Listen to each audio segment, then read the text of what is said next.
Olá, turma, tudo bem com vocês? Espero que estejam, né, todos bem. Última aula nós terminamos falando sobre o cheque, a nota promissória, aliás, a letra de câmbio, né?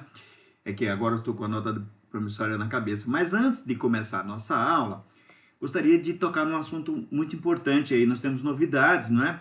A respeito da nossa avaliação bimestral. Eu tenho que dar um recadinho para vocês aqui, que é o seguinte, olha, vocês sabem, vai ser uma moleza tremenda, né? Porque vocês vão ter todo o tempo do mundo, mas eu gostaria que vocês fizessem um exame de consciência e fizessem a prova individualmente. Eu sei que é difícil para um professor fazer esse pedido, né? E o aluno obedecer é mais difícil ainda, né? O aluno atender esse pedido. Porque a prova vai começar às 8 horas da manhã e vai terminar às 10 da noite. Onde já se viu isso? Que felicidade, né? Olha o que o coronavírus faz com a gente. Então, qual que é o meu conceito aqui? O meu conceito ou o meu conselho, não é? Não é porque você, né, está sendo beneficiado com essa situação do coronavírus, que agora você tem um dia inteiro para fazer uma prova, quando era 1h30, lembra? Aquela correria. E você deve relaxar. É lógico, você deve se preocupar com a nota, principalmente, pessoal, porque essa nota, olha, vai ser... vamos lá, primeiramente, nós estamos falando do direito empresarial. Para a turma da noite, a prova vai ser no dia 22, a nossa, não é de direito empresarial. E como esta aula, ela circula nas duas turmas, vale para a turma da manhã também, eu preciso dizer que a turma da manhã vai fazer no dia 24 de junho, ou seja, dia 22, segunda-feira, a turma da noite vai fazer a prova de direito empresarial, tem o dia inteiro para fazer, e a turma da manhã tem o dia 24, né, que é a prova da turma da manhã. Eu vou elaborar, pessoal, duas provas, né? Eu vou elaborar a prova da manhã diferente da prova noturna, obviamente por uma questão de responsabilidade, mas o assunto é o mesmo, né? O assunto é o mesmo, mas eu como professor eu sou obrigado, me sinto obrigado a fazer duas provas completamente diferentes. Portanto, não fale com o aluno da noite que fez a prova na segunda-feira para perguntar se a questão número 5, a letra B, sabe? Essas coisas não vão funcionar. Pode até haver, de repente, uma coincidência aí, mas eu acredito que não. Os assuntos são os mesmos, mas as questões podem estar invertidas, não é? A gente tem aí uma técnica de formular questões e pode ser que você não se saia bem se você for por esse caminho. Contudo, eu acredito que sua vontade é aprendizado. Então, eu sei que é difícil de atender pelo seguinte, você está preocupado com a nota. Por quê? Olha o conselho. Esta nota você tem que levar a sério essa prova, obviamente. Ela tem um cunho assim alongado aí. Essa nota ela vai replicar para o primeiro bimestre. Então, se você tirar 7, que seria um 10, né? No segundo bimestre, que é essa prova agora do dia de junho, você também vai tirar 10, né? Ou 7 no primeiro bimestre, porque vai replicar, vai ser a mesma nota que a gente vai atribuir aos 2 bimestres. Então, logicamente, você tem uma responsabilidade com a nota. Você tem que estar preocupado em fazer. Portanto, pessoal, como tem o dia inteiro para fazer, não chuta, hein? Não chuta. Vai pesquisar, assista os vídeos de novo, né, com base nos assuntos. Normalmente, eu coloco os assuntos lá no Moodle, na descrição da aula do dia tal, assunto tal, né? Como você viu aí, cheque, letra de câmbio, tá lá, aval e endosso. Então, normalmente eu coloco, mas quando eu não coloco, você sabe pela sequência da apostila. Então, vai lá dar uma olhadinha no assunto e procura responder com consciência, pessoal. Porque a responsabilidade é sua também, você como aluno, não é? Mas fica assim, então. A prova de Direito Administrativo será dia 22/6 para a turma da noite e 24/6 para a turma da manhã.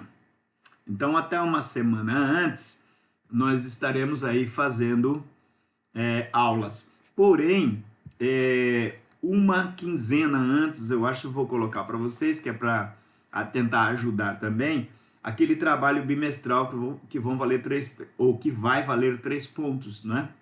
Nós teremos esse trabalho bimestral, ele valerá 3 pontos, e juntamente com a nota do bimestre, né? Com essa nota da prova, vai considerar a média do bimestre. Já teve o primeiro trabalho. Vocês se lembram, teve gente que não tirou 3. Por quê? Primeiro, pessoal, tem que cumprir. Nesse caso nosso agora, não vai ter prorrogação não, tá? Só se tiver atestado. Não vou prorrogar, vou fazer bem antes, uns 15 dias para vocês entregarem. Então, quando eu fizer e der o prazo, você tem que entregar. Atentem para uma coisa, eu normalmente coloco assim, ó, vamos supor que você vai entregar 22 horas, coloco lá 22 horas, aí eu coloco assim, ó, tolerância de 15 minutos, 22 e 15, você não perde o ponto aí, estou dando uma tolerância de 15 minutos, agora se você colocar 22 e 16 e o sistema aceitar, ele vai dizer para mim que está com 1 minuto de atraso, 15 segundos de atraso. Tem uma tolerância do sistema ali que ele faz isso. Aí eu acredito que você já começa a perder um pouquinho de pontos, né, no conceito do professor. Então, toma cuidado com isso, porque a gente está dando bastante tempo, pessoal. Então, não é justo que você atrase. E pior ainda é você perder o prazo e mandar e-mail para o professor, mandar a tarefa por e-mail. Eu não vou dar nota por e-mail, tá, pessoal? Se você mandar a nota, professor, ontem o meu Moodle não funcionou, meu sistema não entrou no ar, eu perdi o prazo. Então, desculpa, eu vou dar 15 dias para você fazer. Tenta colocar no 10º dia, no 11º, no 12º.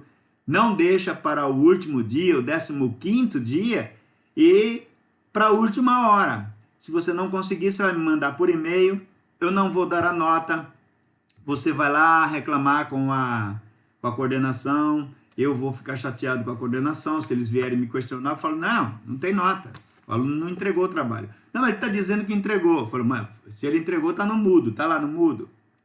E aí vai ficar uma confusão. Eu não quero isso. Então, vamos tentar não ter confusão. Para isso, não deixa para a última hora, pessoal. Tem gente que deixa para o último minuto. Lógico, perde, né? Aí alega para o professor que o Moodle não entrou no ar, o sistema não funcionou. Eu não sei, eu não estou aí. E eu tenho todo o direito de dizer, perdeu o prazo porque não fez o trabalho no tempo. Mas como a gente está dando 15 dias, né? Então eu acredito que ninguém vai me questionar. Não manda por e-mail para mim, por favor, que eu não vou dar 3 pontos. Até essas presenças aí, essas aulas de presença, tem gente mandando por e-mail. Eu combinei, não manda por e-mail, a não ser que tenha atestado médico. Aí a gente pode receber. Tá certo? Então, falado da prova, moleza vai ser, né? Muita moleza, porque nós teremos 15 questões, mas teremos 5 questões abertas e 10 questões que serão realizadas na forma direta, né? Objetivas. Ok? Então, nós estamos aí. Eu estou com esse papel aqui na mão pelo seguinte, pessoal, para justificar, né? Esta aula que nós estamos fazendo hoje é do dia 1º de junho. Então, nós teremos aula 1º de junho e 2 de junho para a turma da noite e no dia 3 de junho, quarta-feira, para a turma da manhã. Depois nós teremos 8 e 9 e 10 para a turma da manhã. Teremos 15, 16 e 17 para a turma da manhã. Portanto, com esta aula de hoje, nós teremos 6 aulas ainda. Nós vamos abordar um monte de coisa que vai ser discutido na prova e também na multidisciplinar, tá certo? Então, capricha aí, porque vocês vão ter condições de fazer uma bela prova, e eu acho que só reprova quem quiser, porque não tem necessidade nenhuma de reprovar, tá certo? Então, pessoal, na última aula nós falávamos do cheque, né, e da letra de câmbio. Isso foi o assunto da última aula. Hoje, então, nós vamos falar um pouquinho aqui sobre a nota promissória. Então, o que é a nota promissória? O artigo 586 do Código de Processo Civil. Aliás, pessoal, deixa eu falar uma coisa. Essa apostila aqui, eu preciso rever essa questão legal, porque, por exemplo, esse 586 mudou, né, em 2015. Mas serve como referência, não tem problema não. No Código Novo está expressa a mesma situação que está aqui, ó. Ele atribui como sendo título executivo, não é? O título líquido, certo e exigível. Ó, esta é uma questão muito importante. Lembra-se que na última aula eu falei para vocês sobre a questão do titular. Titular.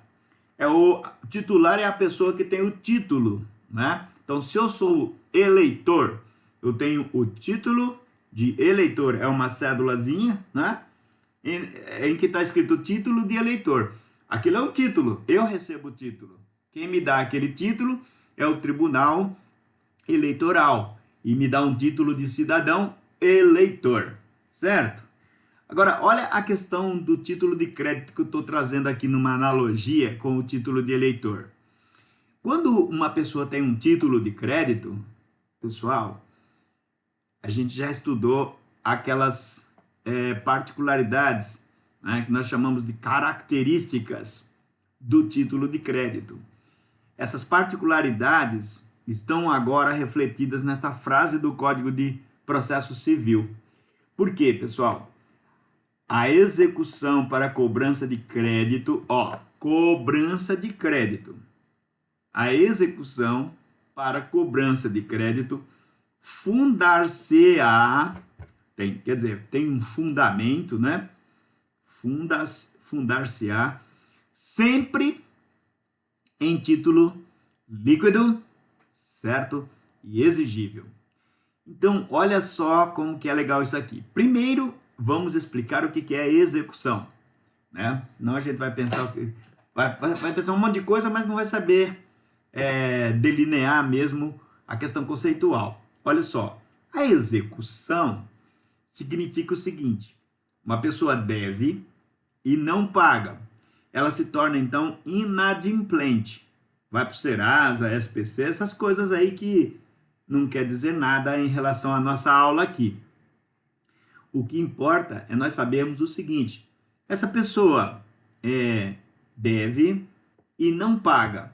O credor, que é a pessoa que tem que receber o crédito, fica assim louco da vida. Poxa vida, o que eu vou fazer agora para receber esse dinheiro? Aí existe na justiça uma expressão que se chama execução. Execução não é chegar lá no cara, né, e apontar uma arma e executar. Não é isso. Execução é um procedimento judicial, um processo judicial. Nem é procedimento, é processo judicial. Qual que é a diferença entre procedimento e processo? O processo é sempre judicial. Então, o processo de execução significa entrar com um pedido para o juiz e dizer: seu juiz, esta pessoa me deve esse valor. Agora, eu quero que o senhor, seu juiz, vá lá na casa dele, vá lá na empresa dele, pega o carro dele, traz para cá, para o fórum, nós vamos leiloar esse carro dele e vamos pegar o dinheiro e quitar a dívida dele. Se sobrar algum dinheiro, a gente devolve para ele. E o juiz obedece esse pedido. O juiz faz isso acontecer, né? Lógico que não é bem assim do jeito que eu falei. Estou falando de uma forma pitoresca, que é para a gente criar uma imagem e fazer com que isso fique na sua cabeça, certo? Para firmar o conhecimento. Não acontece desse jeito. O que acontece é o seguinte: você entra com o processo, apresenta o título, nem conversa com o juiz, porque você faz isso através de advogado. O juiz olha para o título e diz assim: ó, manda citar. Manda citar quer dizer, manda avisar a pessoa que deve, que tem aqui uma dívida para ele pagar. E eu vou dar 3 dias para ele pagar. Se ele não pagar, nós vamos executar os bens dele. E essa palavra execução é exatamente esse reflexo que aparece aqui, jurídico. Executar os bens, não é executar a pessoa. Até processualmente a gente chama a pessoa de executado e exequente é a pessoa que está executando. Mas, na verdade, o que se executa são os bens, porque você vai lá, pega o bem do cara, coloca em leilão, o leiloeiro leiloa, aí o dinheiro que é arrecadado o juiz traz para o processo, quita a dívida e a diferença devolve para a pessoa. Se tiver. Professor, e se não tiver? Vamos supor que a pessoa deve 100 mil reais. Você foi lá, pegou o carro do cara, leiloou e apurou 40 mil reais. Falta 60. Continua a execução até quitar a dívida. A execução vai continuar. Professor, e se a pessoa não tiver bens? Se não tiver bens, não faz nada. Ele fica devendo. E aquele processo fica lá, ó, por 5 anos, a justiça tentando cobrar. Se não conseguir cobrar, vai chegar um momento que o processo será arquivado. Isso não significa que ele deixou de dever. Depois que for arquivado, por mais 5 anos, aquele processo fica na cabeça dele, registrado no Serasa, por exemplo, ou no SPC. A pessoa perde o crédito na praça. Depois de 5 anos que parar o processo de execução. Então imagine o seguinte, uma pessoa é executada hoje e passa 10 anos, né, até ser arquivado o processo. Quando for arquivado, vai passar mais 5 anos. Pessoa 15 anos sem crédito na praça, tem gente que não consegue isso não, né? Tem gente que consegue.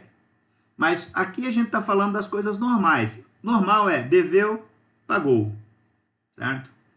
Então, essa palavra execução leva para esse ponto, é muito forte. É o juiz entrar na casa da pessoa e pegar um bem e leiloar, né?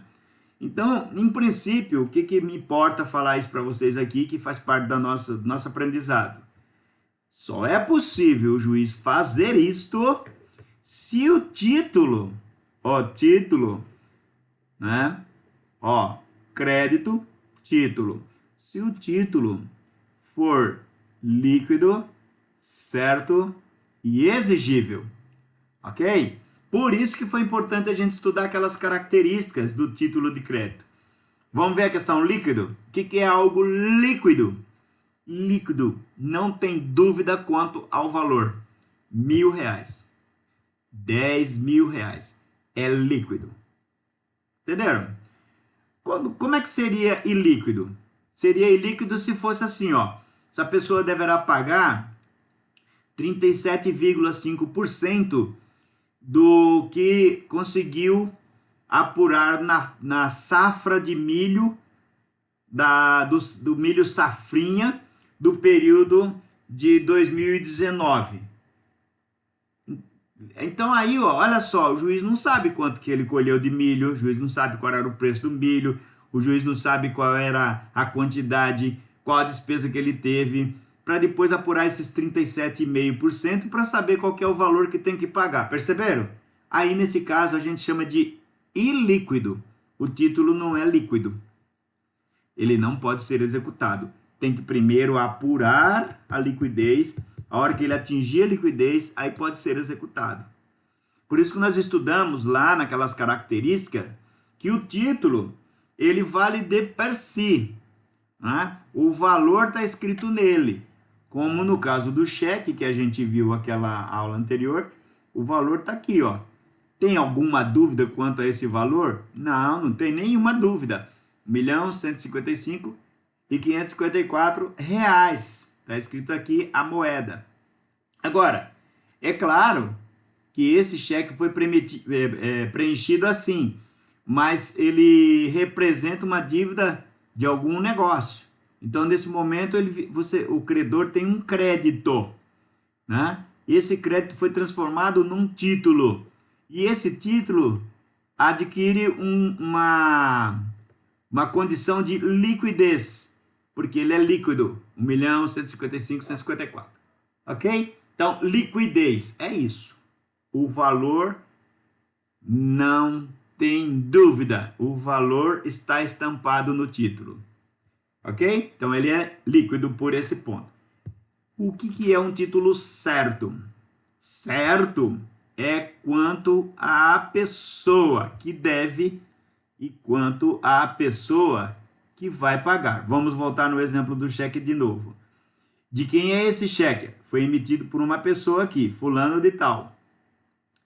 Quem é que vai receber? Está aqui, Jovi Barbosa. Então, esse aqui é o credor e esse aqui é o devedor. Portanto, a gente tem uma certeza do credor e tem uma certeza do devedor.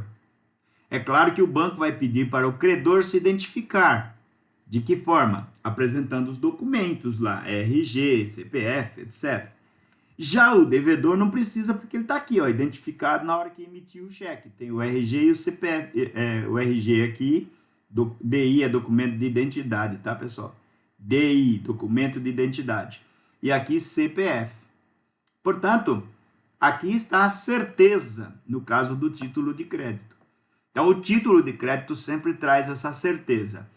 Pessoal, na última aula, a gente falou do cheque aqui, falei de todas as características do cheque, e eu, na hora de corrigir, fui dar uma assistida no vídeo, né? E eu percebi que eu cometi uma gafe por esquecimento. Eu não falei para vocês dessas linhas aqui, ó. Aqui vocês têm um código, né? Vocês estão vendo que esse código, ele é gerado por linhas verticais, né? Que formam números. E isto, pessoal, é feito desta forma, não é para ficar bonitinho, uma belezura o cheque. Isto é uma norma de segurança do Banco Central. Esses códigos que estão aqui, eles são obrigados de serem feitos dessa forma aqui. Vamos identificar um pouco deles aqui, ó. Olha só, primeiro, vocês estão vendo que tem aqui um código que a gente vai chamar de código de barras, né? Essa primeira parte aqui seria quase que um código de barra exclusivamente. Ele já traz aqui uma certa nuance de identificação, de segurança.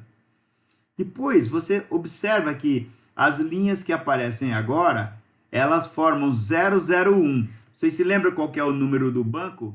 Ó, 001. Tá lembrado? Né? 001. Depois, ó, aqui vai aparecer depois do 1, 4768. Olha lá, ó. 4768. Não é o número da agência? É o número da agência, ó. É o número da agência, 4768. É oportuno também agora eu me lembrar de falar para vocês que naquela ocasião eu falei do CNPJ aqui, ó, 000000/6223. E eu falei para vocês que esse aqui era o número da agência. Só que quando eu fui assistir o vídeo que eu percebi, eu esqueci de dizer para vocês que na verdade isso aqui é o número de uma filial. Para o banco, uma agência é uma filial. E este aqui é o código da agência física. Então, isso aqui é judicial ou fiscal, né? Seria a filial do banco, enquanto que aqui o 4768 é a agência física financeira do sistema financeiro, para identificar qual que é a agência, tá certo? Porque através do CNPJ você não vai conseguir identificar. Então, aqui no código de barras está 4768, tá certo? Combinado? E aí aparece um 9 aqui. O que seria esse 9? Esse 9, pessoal, é um dígito de controle. Aí você vai falar, professor, o senhor está confuso, porque ó, o senhor disse que o código, o dígito verificador ou dígito de controle, né, da agência era 6. E era. Só que esse 6 aqui, pessoal, ele é encontrado com um algoritmo aplicado em cima do 4768, que é a agência. Agora, quando você coloca 0014768 e faz a aplicação do algoritmo nesse número aqui, você gera um outro código de verificação, um outro dígito verificador, ou outro dígito de controle, tá certo? Então, combinado? Aqui está, ó, 001, 4768 e o dígito controle. Aí, pessoal, vem aqui, ó, 0188509-415. Vamos ver o que é isso aqui? Ó, vocês estão vendo que aqui, ó, eu rabisquei aqui, ó, né? Mas se a gente for lá olhar, pessoal, olha só. Lembra que eu falei para vocês do sistema de compensação? Olha só, tá aqui, ó. 018. Olha só, 018. Tá aqui o sistema de compensação. Esse código aqui remete lá na câmara de compensação. É como se fosse um... vocês conhecem favo, né, de mel, né? Aquelas caixinhas que tem lá, né? No seu prédio também, para receber correspondência, tem umas caixinhas lá, conforme o número do apartamento. Aí as pessoas chegam e vai colocando ali. Tem prédio que é organizado assim, principalmente os prédios comerciais.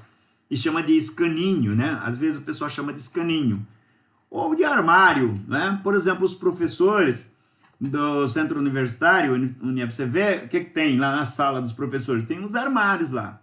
Antigamente não era armário com chave fechada, não. Era um escaninho. Se a gente chegava lá, colocava as coisas. Então, esses escaninhos. Na câmara de compensação também vai acontecer isso aí. A câmara 018 é o sistema de compensação. E logo aqui, ó, 850941 está o número do cheque. Ó. Eu rabisquei aqui, mas você vê que coisa. Está aqui.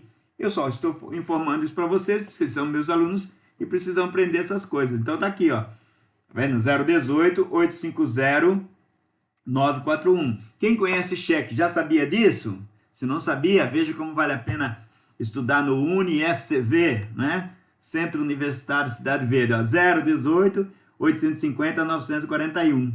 Não é toda escola que você aprende assim, não, tá? E depois tem o número 5 aqui. Ah, professor, não vai dizer que esse número 5 aí é o código verificador. É, mas não é esse aqui não, tá? Aqui tem um C2, ó. Não, não é isso não.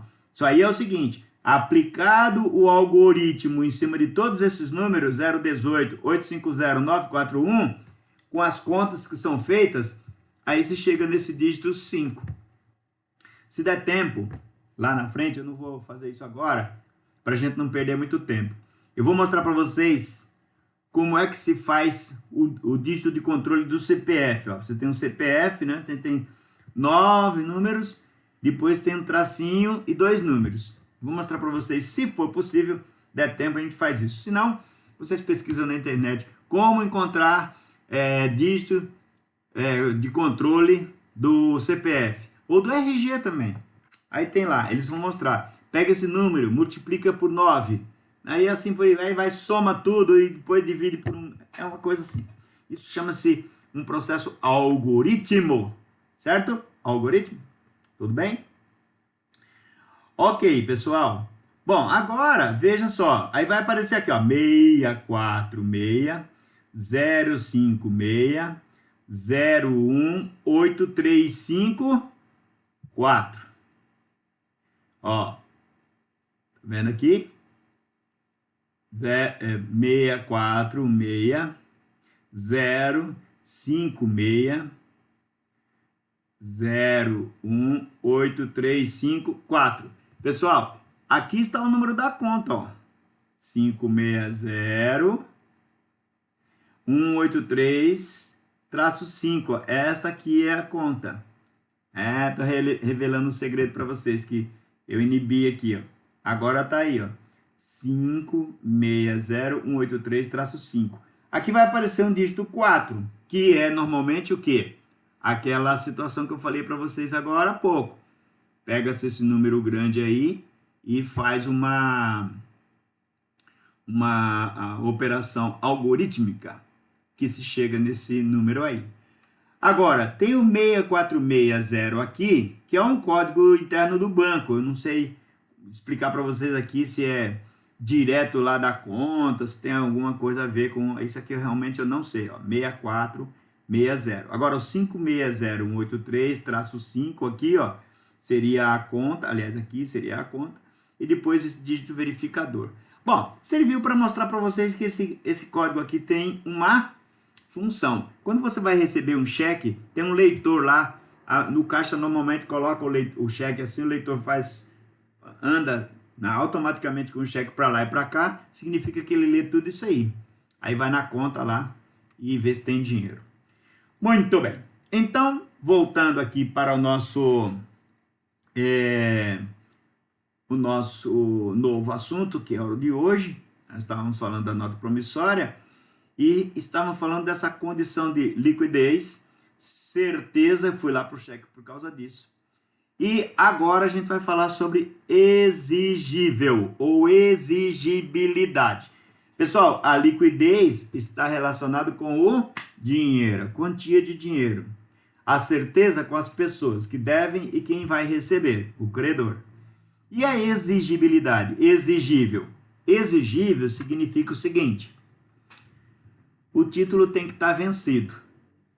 O cheque, a gente estudou na aula passada, que ele é uma ordem de pagamento à vista. Então, na hora que você chega no caixa e apresenta o cheque, ele está vencido. Ah, professor, e se for predatado? Nós já conversamos sobre isso. Não existe o cheque predatado para o banco. Apresentou o cheque, ele está vencido. Se tiver dinheiro na conta, o banco é obrigado a pagar. Se tiver uma frase lá dizendo: esse cheque só poderá ser descontado no dia 15, no Natal do ano que vem, o banco não vai obedecer. Se tiver dinheiro na conta, ele vai pagar. Por quê? Porque o cheque é à vista. Então, essa condição de exigibilidade para que ele esteja vencido, normalmente vale para o título de crédito que tem vencimento. Como, por exemplo, a duplicata mercantil que a gente vai estudar na aula que vem. Né? Pessoal, o vencimento de um título à vista é quando você apresenta ele. Então, o cheque, quando você apresenta, ele está vencido. A nota promissória pode ter um prazo. Pagarei por esta nota promissória no dia 15 de agosto de 2020. Se existir essa frase na nota promissória, significa que ela não é exigível até o dia 15 de agosto. Então, se você chegar no juiz e falar: ó, estou querendo receber esse dinheiro e a pessoa não quer me pagar, ele é inadimplente, o juiz vai olhar o título e vai dizer: não, senhor, o senhor não pode cobrar esse título dele agora. O senhor tem que esperar até 15 de agosto para cobrar o título. Então veja que o título, pessoal, tem um significado muito importante, porque se a pessoa tem que respeitar aquela data. Enquanto não chegar aquela data, ela não pode exigir o pagamento. Só pode exigir o pagamento no dia do vencimento. Daí, se ela pode, no dia do pagamento, chegar lá e exigir, daí vem a palavra exigível. Porque exigir, você sabe o que é o significado de exigir? Vocês já viram comigo nas aulas físicas, inclusive, que eu faço esse tipo de pergunta. O que significa isso? Às vezes a gente escuta tantas palavras, né?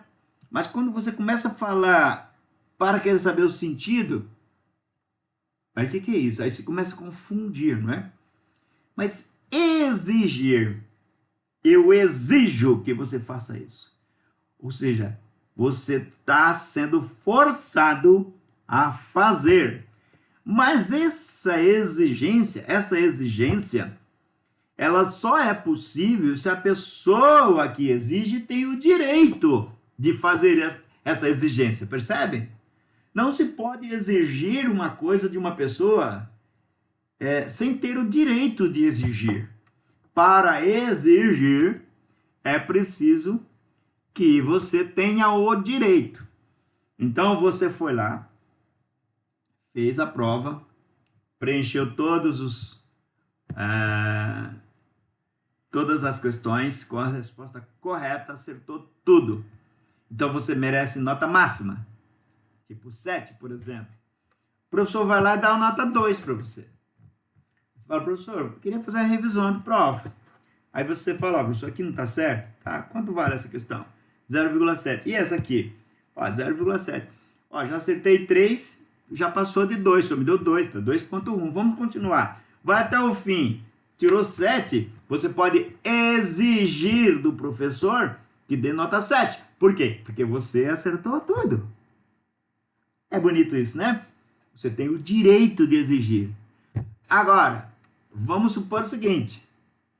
Chegou o dia da prova, você dormiu demais, não fez a prova. Esqueceu que era dia de prova. Passou o dia inteiro. Quando lembrou, já era meia-noite. Fechou o sistema, não dá para fazer. No dia seguinte, você vai lá, professor, quanto é que eu tirei de nota? Não, você tirou 0, porque você não entregou a prova. Professor, eu exijo que o senhor me dê nota. Não é justo que eu fique sem nota. Todo mundo tirou nota, eu exijo que o senhor me dê nota. Portanto, exigir, você está forçando o professor a ser obrigado a fazer uma coisa, forçado.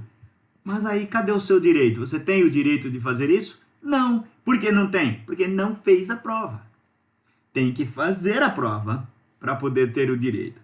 Então, no caso do título de crédito, o que acontece? Essa exigibilidade, ela vai aparecer no dia do vencimento. Tá certo?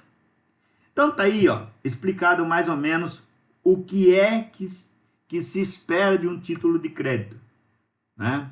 Na próxima aula eu vou falar sobre a nota promissória ainda, e aí eu vou trazer para vocês qual é o número correto desse 586 no Código Civil, Processo Civil atual, tá? Mas ainda nos resta aqui 3 minutinhos, deixa eu só falar uma coisa aqui, ó. O requisito do título de crédito, do tipo nota promissória, notadamente aqueles que se referem à sua essenciabilidade. O que é essenciabilidade? É o que é essencial. Tem que ter isto. Esse atributo tem que estar lá. Se ele não tiver, não é título. Isso é essencial. Essenciabilidade. É questão de relevante interesse. Relevante quer dizer que se sobressai, né? Relevante, importante. Interesse, seja na esfera prática ou teórica, pois, segundo o Código de Processo Civil, é nula a execução se o título não for líquido, certo e exigível. Então, a gente tem que pensar nisso, pessoal. O título de crédito, ele é muito importante porque quando o credor quer exercer o direito de receber e o outro não quer pagar, tem até a esfera judicial com a possibilidade de se fazer a execução desse título. Tá certo? Então tá aí, ó, uma introdução sobre a nota promissória. A gente vai continuar um pouco sobre ela, porque tem algumas coisas importantes para se falar aqui na próxima aula. E aí a gente fala junto a duplicata mercantil e quem sabe de repente a gente entra aí em outros aspectos já como, por exemplo, antecipando alguma coisa sobre a falência, que eu não espero essa possibilidade porque a falência vai tomar uma aula inteira, tá certo? Então fica aí. Falamos hoje de nota promissória, perdemos um pouquinho de tempo no início para dar aquela explicação da prova, mas eu espero que você tenha gostado de saber essas características, principalmente aquela curiosidade do cheque, que eu voltei um pouquinho lá e é importante também você saber, tá certo? Fica com Deus, um beijo no coração de todos e até a próxima aula!